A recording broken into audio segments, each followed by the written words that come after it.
Hello adventurers, and welcome back to my channel. Today we are in Breckenridge, Colorado, and we are going to go troll hunting. Now we're starting off kind of on an interesting path. We are at the Illinois trailhead, and here you can access numerous trails. There are beautiful paths that wind throughout the forest, and one of them takes us to something kind of special. Now, if you're departing out of this particular trailhead, you can take a 1-mile loop to see all of the beauty. It has a very small elevation gain and a really big troll.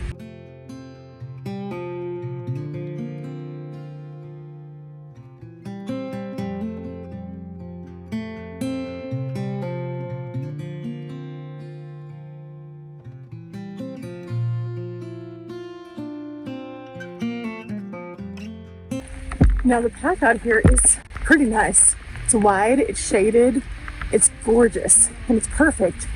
Even on a busy day. I'm here on a weekend, and you know what? It's okay.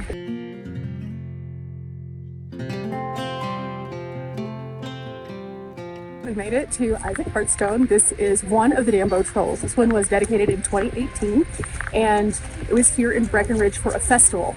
Now, the cool thing about all the trolls, as you go around the country and find different trolls, you can find different kinds of recycled materials. Thomas Dambo's goal is to highlight recycling.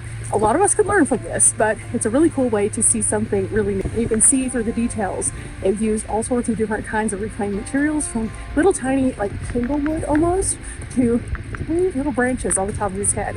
Each one of the trolls looks a little bit different, has a different story, and you can trace the stories all online. Now, Thomas has a really cool TED Talk that he did once, and he talked about how recycling is something that we should do more and more.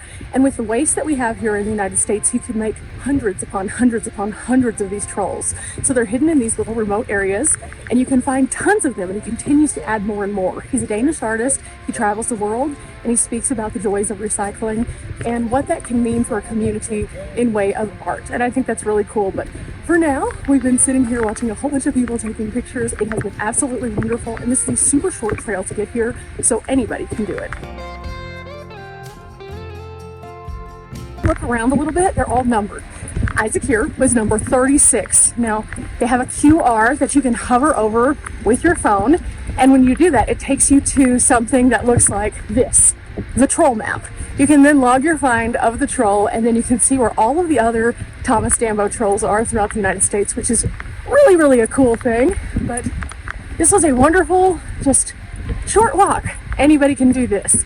But this isn't the only thing that's in this particular plaza.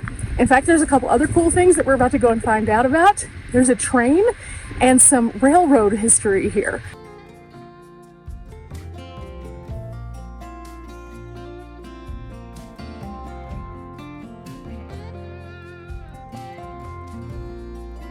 Now we've made it back to the beginning, and you can see there's lots of picnic tables out here so you can enjoy the afternoon.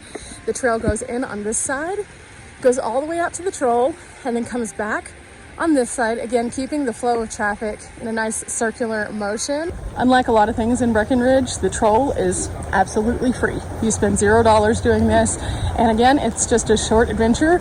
You can stay out here as long as you would like to and just kind of sit there and soak it all in. It's really cool when you start looking at all the details, but at the same time, again, absolutely free. Now, if you are feeling a bit more adventurous, however, you can take the Illinois High or Illinois Low, and they both depart out of here, and it'll take you on a lovely trail. For now, however, it's time for us to go back toward the parking lot.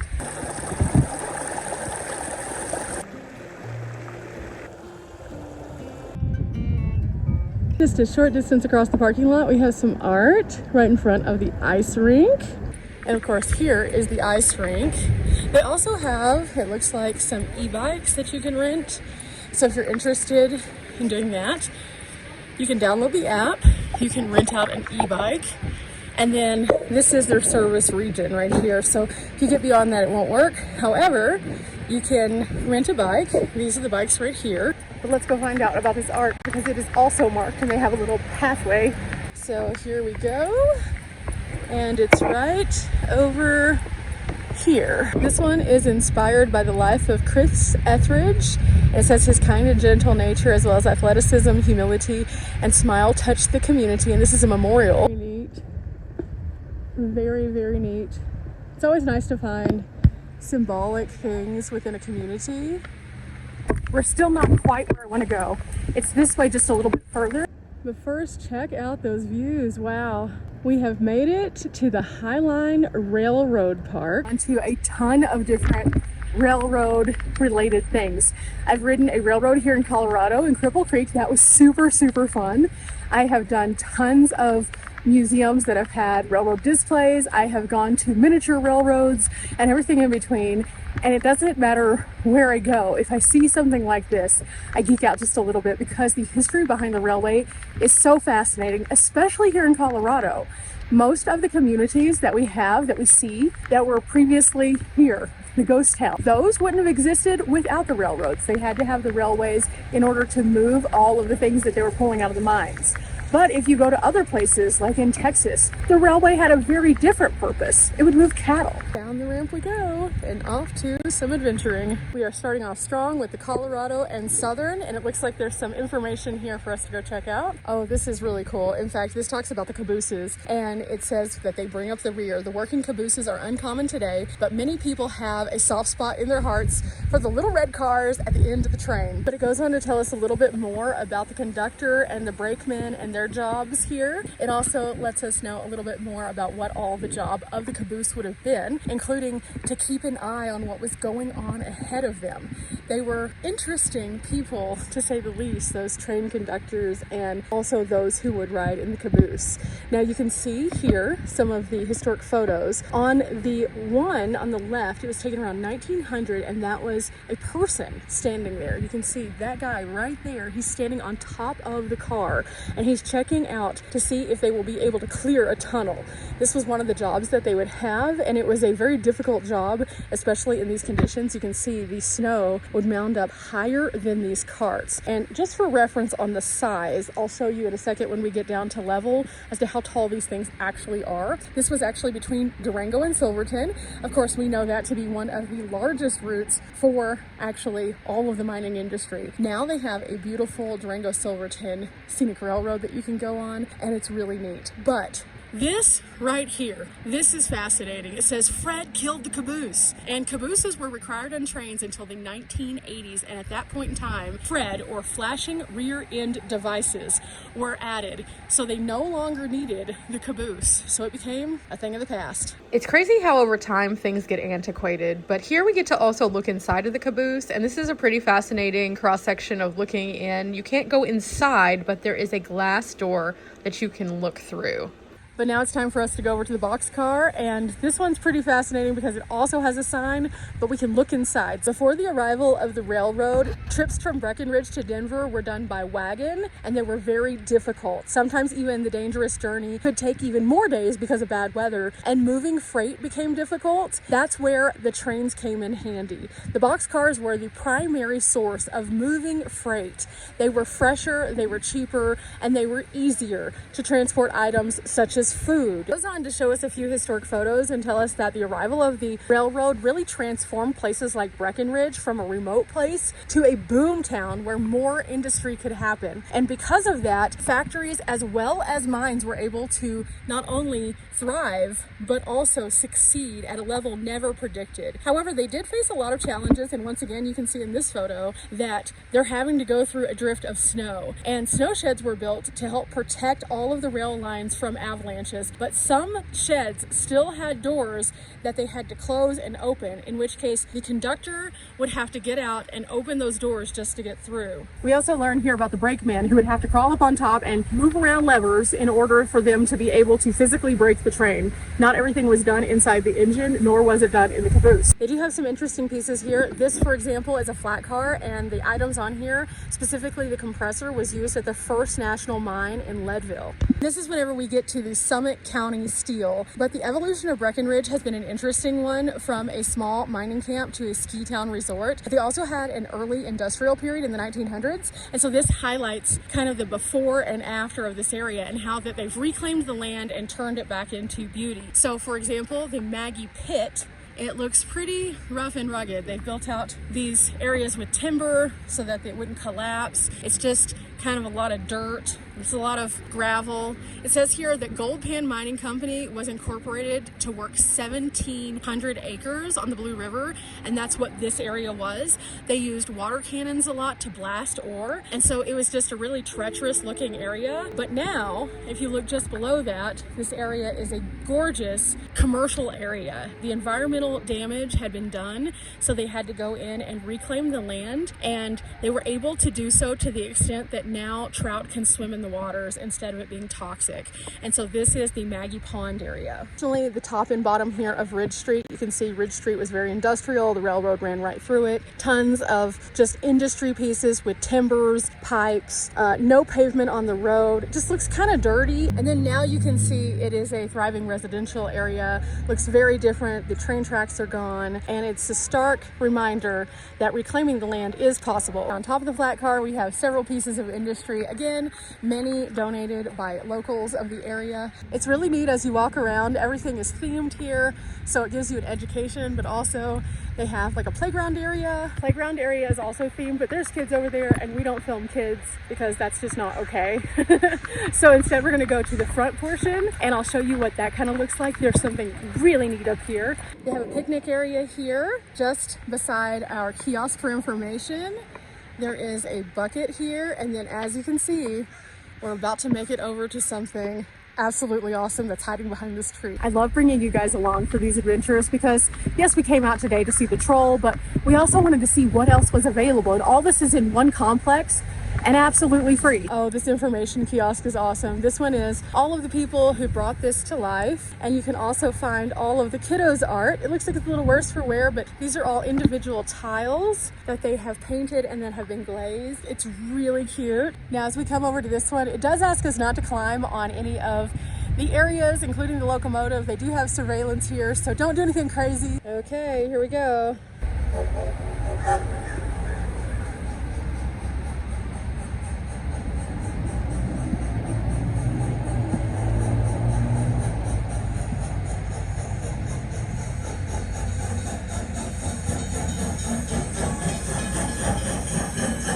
Oh, that's pretty cool. Even with the sounds of the traffic going by, you can very clearly hear what engine number 9 would have sounded like. It just keeps going. You can hear it hitting each one of the little bumps on the rail. You can hear it sounding its horn. It's pretty cool. It's very cool, but that's just the beginning, because as you can see, there is a whole bunch of information here about engine number 9. We start out by saying we are here. So where is here? Well, here used to look like this. It used to have this big sloping mountain with the train off to the side here. And this is where we are currently standing. What used to be this field with what looks like a house or something behind that. But this is what it looks like now. Here's the field that we were looking at. And then up here is where the train was. And now it looks like there is still something up there, but it is definitely not the same. I want to talk about that this was the legendary High Line, and the Denver, South Park, and Pacific were established as a crucial link between Denver and the High Rockies. And the goal was to reach the Pacific Ocean, but the harsh winters made it very challenging for them to do that. And because of that, this particular train never actually made it to Utah, let alone the Pacific. You can see it was outfitted with a bear trap or ridgeway smokestack, and it also had a wedge plow and an electric headlight, and this was taken in Denver in 1930. So we can spot those things here. There's the electric headlight, there is the scoop, and then this right here, the bear trap, is what they're talking about, which we'll see on the big guy in just a minute. It says that we are currently looking at this particular kiosk while standing within only a few feet from where the rail came through Breckenridge, and engine 9 passed this way hundreds of times between 1884 and 1937. Burner, so it produced a lot of like smoke and steam that would come out of it, and so when it would come into town, it would and people would gather for the deliveries that it was making very rapidly. It would also make a lot of sounds, because not only the horn itself, whenever it would sound, but also just the sheer movement of this was very voluminous. But there's a few very fascinating pieces of information, as well as some more historic photos that I want to share with you before we really explore it. And then I'll give you context on size, because this is even bigger than the caboose. In front of us is a map, and this map is pretty fascinating because it's accompanied by photos that go along with different viewpoints. Now the map itself was from 1886. We are standing right here, just outside of Breckenridge, and you can see the entire route, how it would zig and zag through the mountain passes, and eventually it would make it to the Boreas summit over here at 11,493 feet. We are currently at about 9,568 feet, so it had about a 2,000 foot elevation gain overall from the lowest point to the highest point. Now along the way you can see that this is CNS number 63, rounding what they called the hook eye, and this is a giant turn, and the hook eye was right here, so you can see where that was and what that looked like in real life. Now again, another photo right here at Rocky Point. This is the engineer, the brakeman, and a fireman standing next to the Denver, Leadville, and Gunnison number 205.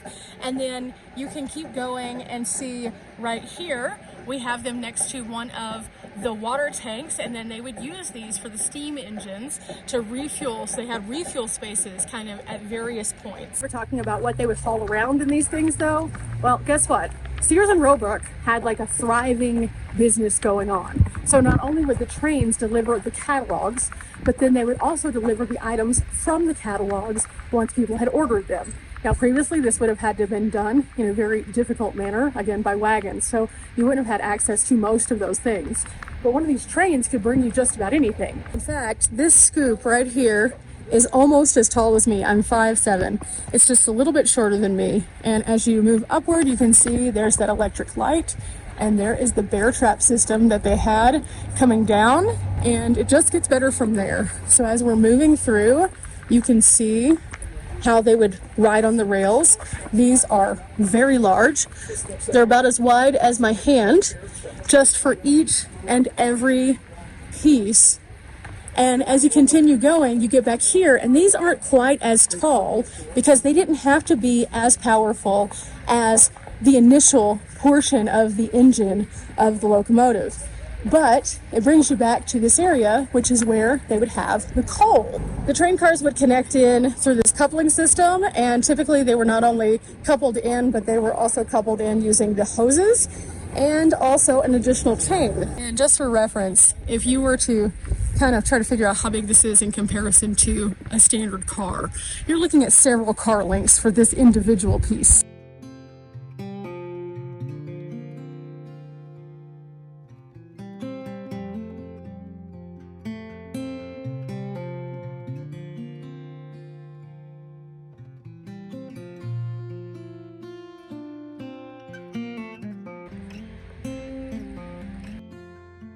But we're not quite finished yet. We have some other things here. This is the Rotary 01, and there's another sign. It's here that we learned that they were against the elements and how they would have been able to get through those. And as the last resort, they would use this rotary snowplow. This guy was not a joke. He was huge. You can see this person walking past in comparison size-wise. This was the beast to get the snow off of the mountain passes. It was difficult to move. It was really huge, but it was necessary to move all of that out so the trains could get through. You can see here what a snow-covered engine and bucking plow would have looked like at the 10 Mile Canyon in about 1915. It's packed. There's ice and snow everywhere. You can barely see the engine at all. You can also see that rotary snowplow doing its job. This is one of the crews from that. You can see they're all dressed in their heavy winter clothing. They're standing next to the snowplow itself, and you can see that additionally why they needed this. This is a derailed wreck that happened because there was too much on the track, and so they would have to come and clear and also take care of this.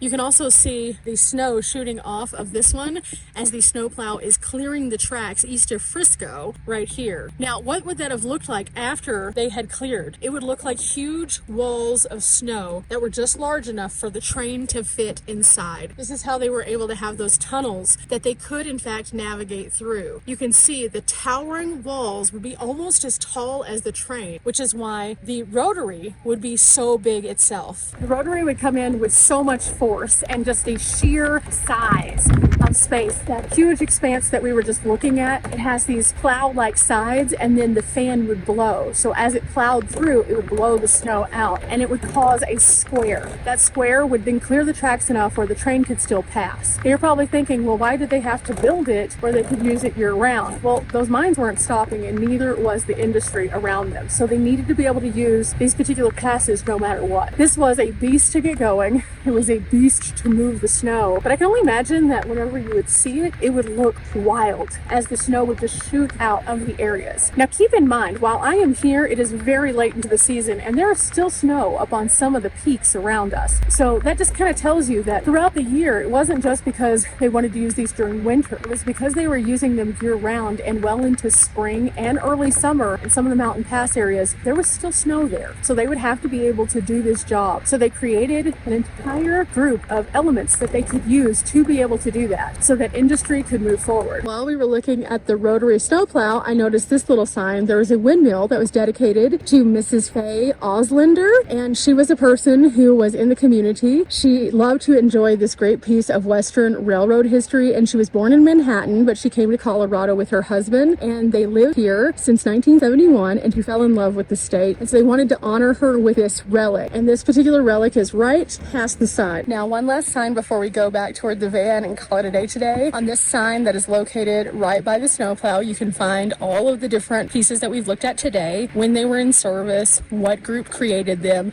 and whenever they were decommissioned. And it's pretty interesting because you can find so much cool information here, not just by visually seeing it, but also by reading a little bit more. For example, that flat car we looked at was built for the Denver and Rio Grande Railroad in 1918 and was brought here in 2014. That is so neat. But also, the caboose that we looked at as our first, it was on display at Silverbloom, and it was painstakingly measured to create the plans that were used to build the replica that is here. So this is a replica. So it gives you an idea of each one of the things that you're seeing. Additionally, this is the official welcome sign over here. It tells you a little bit more about it, and they also have a gratitude portion for all those who contributed, which I think is great. Now, there is a little building here that looks like a depot. They used to have restrooms here, but now you can look inside the windows. That's pretty neat. They have a Breckenridge station here. Some of the items that they might have gotten in through the trains. Oh, and that is really cool. An old setup. What it would have looked like at the time that it was used with the desk and the old historic photos. That is just such a neat treat. On the other side of that, they have some of the different rails that are marked here, and you can see what might have run through different areas. We are currently in Breckenridge. So of course, this is the Denver South Park Pacific High Line. That would have run all the way over to Leadville, where we've been staying, and over to Como. But from there, you would have gone the Denver South Park and Pacific, not High Line, just regular.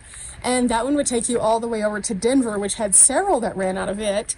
There are more historic photos, even more context, and this is what makes places like this. The last little nugget of information comes to us talking about the trees, and as you can see, there are some cut trees, some poles around us, and it says the railroad and mining industry transformed the Colorado Rockies, and the mining boom was good for railroads, but not for the high country forests. And mining towns were using a huge amount of wood for construction of all of their buildings, as well as fuel, and some of the forests were also deliberately burned to clear the land for grazing and hunting, and you can see some of the historic photos of that here. But this was one of the most fascinating pieces. This is a vintage fire patrol that would ride on the rails. This was taken in about 1915, and it says here that this man would kind of roll around and report if there were any damaging areas so that they could control these regions. Because, well, a lot of the trains would shoot sparks, and sparks would catch the drier portions of the land, and then they would have the same problems we still have today. We're yet to figure out entirely how to fix the issue of forest fires, but they sure are trying, and with each step they make, they're making progress toward a safer place for all of us. I think this was a wonderful way to kind of wrap up today's video. It has been wonderful exploring this region with you. Again, all of the adventures today were absolutely free. They were all family friendly, and they were all very accessible. Everyone can do this, so remember guys, we're not here for a long time, but we are here for a good time.